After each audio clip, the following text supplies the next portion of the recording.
you mentioned Kahu being in her masculine and Free being in your feminine. Just explain to me what exactly that means. Okay. Day, night, past, future. There is an inherent polarity in the universe, a universal polarity within all phenomena. Phenomena wouldn't be without this polarity. And so sometimes this polarity is incorrectly or mistakenly anthropomorphized into a male human and a female human, and it gets messy like that. So it's really understanding what the qualities of the yang and the yin are. And I've got a little story that I can share. Maybe it's useful. You know, I have this story of you know, you're at the airport and you're waiting around in the lounge and you want to read a book, and you go into the classical bookshop in the airport, and right at the top shelf you've got the international bestsellers, and there's 2 books up there, and these are the books of the year, you know, and there's 2 of them, and if we learn about the authors of these 2 books, one of these authors, let's say the bloke, you know, he was in his office for the previous year and he had post-its all over his wall and lines and bits of string like a detective's office, and he was using this formula to write a novel, you know, and he went inside this building and like this room, you know, and he planned this book. He was in his masculine. He was thinking the entire time, and he scribed this book to a plan. The female, who was the other international best author and, you know, cleaned up a couple of million for her efforts, she sat outside for 6 months out in the garden in her garden chair and just breathed in, became inspired. She received inspiration. She didn't put out her plan like the bloke in the office. She received the environment around her, the birds chirping in the trees, the change of the seasons and the cloud formations coming through. So this is the difference for me between the masculine and the feminine, is they're operating systems that can both achieve great results. They're both international best authors. They've both got a couple of million out of it, you know. One's not better than the other. There are 2 different operating systems that we can work with in this world.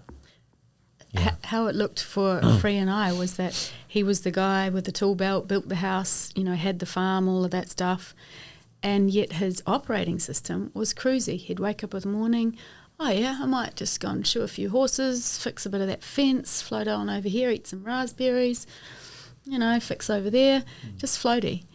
Me, in the masculine operating system, even though I was gracious and feminine in my external appearance and all of that, a goddess creature, my operating was like, right, I want to go to Africa.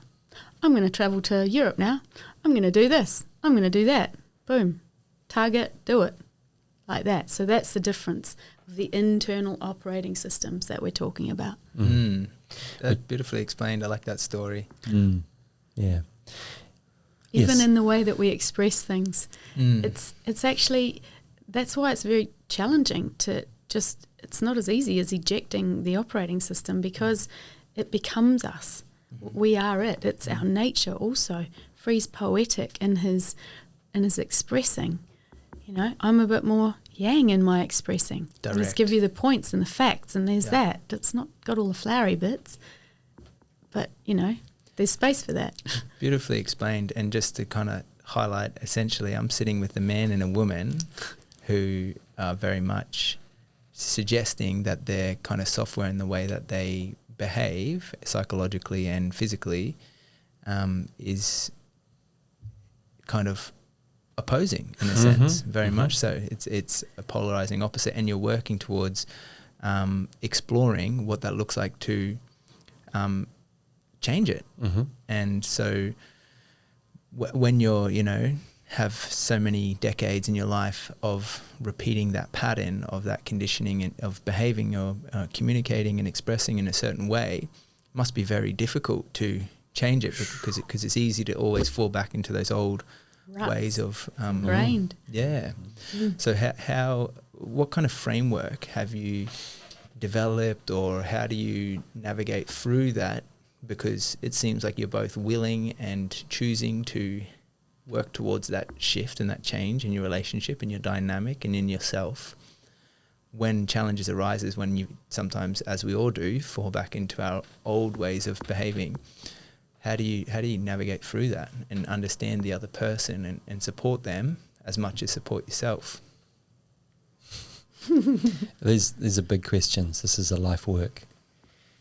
What comes up for me is that, just a little bit more of the story is that, I got to 45 years of age and I thought that I was doing everything correctly by the book. I had teachers that I was studying under. I'd been living a monastic life somewhat all my life, even whilst I was married. I was following a spiritual process.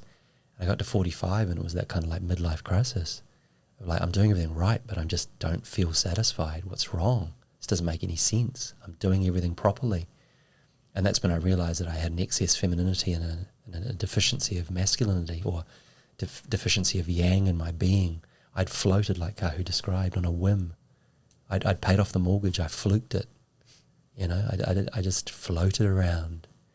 And I realized I was very dissatisfied because I looked across at guys that were in their career and had been doing the same thing for 15 years and were masters at it, and I was fully envious because I just floated through. And a jack of all trades but a master of none. And so even to this day, I'm still craving that sense of achievement, of me expressing truly who I am in this world. And I know that the only way I can be the man that I want to be is that if I engage more of my yang nature and plan and organize and be thoughtful. I love to think. I love it.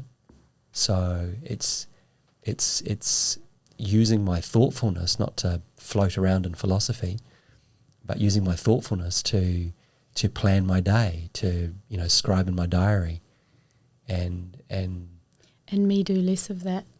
Exactly. Yeah. So I can float in the garden. Nice. It's a challenge. It's a consensual choice. I'm choosing this. I'm not wronging any part of my history. I'm not wronging any part of the femininity, the yin qualities that I've developed. Like, I'm a really trusting guy, and I love that about myself. Like, I've walked to India with no money. I crossed the world and through the Himalayas as a sadhu. I live that way, having no idea where I'm going. So I love those qualities. However, I want to know the balance of myself, that person that I know that I actually am, in balance, in harmony internally.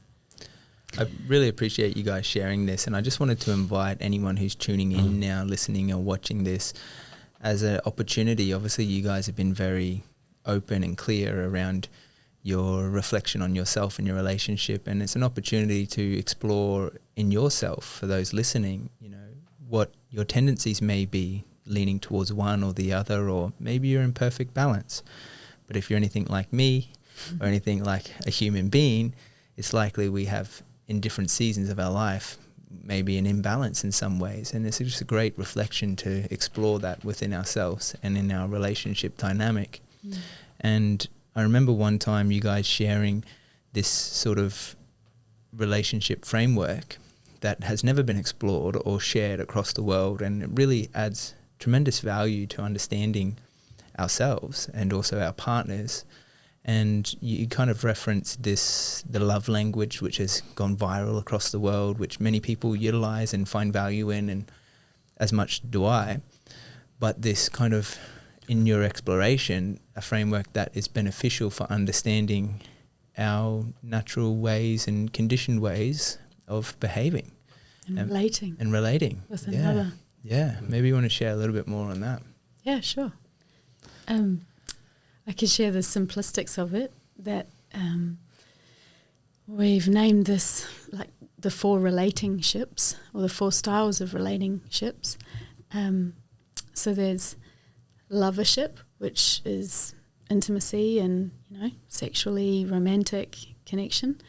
There's partnership, which is more to do with business and, raising families and children and having a home together, the sort of day-to-day interactions that we have. There's companionship, which is more like being flatmates and really just enjoying each other's company, and there's a comfortableness, right?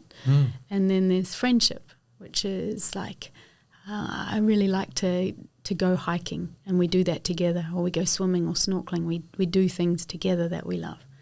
So of those 4 different relatings, it's really interesting to explore or sort of put them in order for myself and for Free's self, and this will change in different stages of our lives.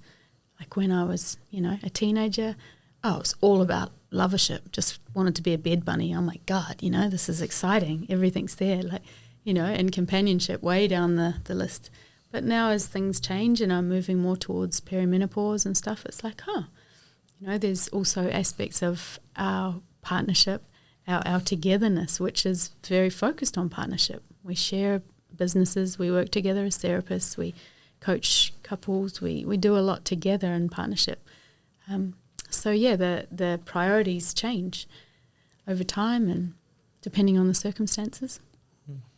Yeah, I think where this came from, this awareness was out of the challenge and even discord in our relating, that like a lot of mature couples that have been together for a while, it seems to dry up a little bit, and some of the old pattern behaviour starts to creep in, and we're not on our best behaviour with each other anymore. We've got familiar, and where there's familiarity, there's contempt, and so we realised that the friendship was diminishing at the emphasis on partnership, and I think that's a big thing for a lot of couples, is that they even refer in the modern day, when you're not formally married, you're in a second time round or something, and we refer to it as a partnership.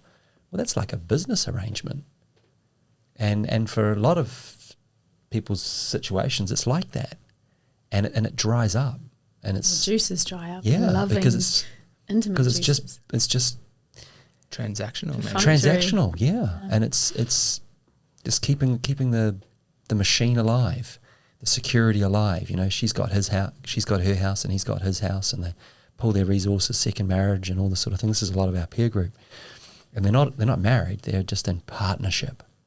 But when we bring this concept to them, they can start to put in order where they're at in this moment, and it's quite revealing. You might be like this, and your partner might have the opposite at the top.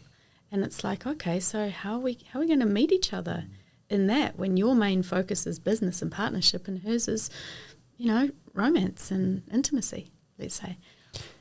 I think the revelation, I think, for a lot of couples we've worked with, that we've shared this work with, is realising that there's a specific way in which they are habitually functioning in. For an example, she, for example, might have been raised by her grandmother, and grandfather. So there wasn't a lot of action in the family. There was no siblings, and so she might have grown up where there was this culture of companionship. She was just there, and her grandparents were older and they were more companion-like, reading book in the same room, not really talking to each other. So that's what she grew up experiencing as normal, And then she becomes her own woman and gets all passionate and gets the love juices flowing and meets some guy, and it's all on. It's great. And he was raised by, I think I shared this example with you, didn't I? He was raised with 3 siblings and a dad that was an action man, and the 3 brothers and dad were out motorbiking, and their whole childhood was like friendship. And this guy meets that girl, and they come together, and once the romance of 6 months, the honeymoon period's worn off, they don't realise that they've both got 2 entirely different needs. He needs friendship because that's what he's familiar with, and she needs companionship because that's what she's familiar with. And they wonder why they're struggling. So this relationship framework can help. It's very simple, but it can help couples just flesh out the differences that they have, the different needs, the different wants. As well, have an understanding and more insight, which helps to have deeper compassion. because not have a more fulfilling relationship at the end of the day. Totally. Yeah. And to know that one person isn't going to meet all our needs. So this person that we love who needs lots of friendship, it's like, well, this young woman here might not be able to fully meet him in that need. He's got to go out with the guys. He's got to go out and do these fun friendship things. And out of love, he offers her the level of companionship she needs, like gentle quality time, like going away on holiday where they just sit around all day for 3 or 4 days, do nothing. Yeah. I love that example and that story. And it offers a lot of opportunity to reflect, for everyone listening in, for myself as well. And one piece that you mentioned there is that recognizing that our intimate partner may not be able to, and it's very likely that they're never going to be able to fulfill all of our needs. And maybe sometimes I notice that in the modern context, the modern day, where a young couple get married, have a family, have the house, and then it becomes very burdensome because there's a lot of stress, emotional stress, financial stress on expecting the other person to provide everything, and maybe falling short in some areas because that's not their natural tendency to live their life in that way. And so maybe I would love to hear your thoughts on how we can kind of mitigate that risk in a relationship in terms of having to be expected to provide for someone's all of their needs. It's impossible. Yeah. It really is impossible. And I think that's where it's so important. I feel actually this too, and here's another little thing we can talk about at some point, the difference between thinking and feeling. I feel that it's essential that I know, actually, I know it's essential for me to have my girlfriends that I can go and share with and offload with and walk with and talk with and dance with and cry with, and that Free has his brother mates to go and climb a mountain with or sit around the fire and, share, that we have elders in our world as well that we can gain wisdom from, that we have children that we can laugh and dance and be silly with. We need the tribe around us, and our society in this day and age doesn't necessarily promote that so much anymore. And, there's great examples of that around, and when you come across that, dive in and be in that, because, that's what I feel is the answer to that question. Yeah, it's a great answer. And prioritizing it, as you mentioned, we get so distracted in the modern world with doing different things or earning a living or whatever it may be, and it takes us away from what's important. And if we truly love the person that we're with, then they should be a high priority of importance in our lives to prioritize, what it is that they need from me, as opposed to the thinking of what I need from me. So, and sometimes they need space. I reckon there should be another love language, and it's called space. Because often in a dynamic, one will be a suffocator and one will want space, and it creates this rubber band push-pull thing. The attachment styles. One's really attached, the other one's like, get away a little bit. So you have these cat and mouse dynamics, rubber band, stretchy dynamics, and it doesn't make it easy.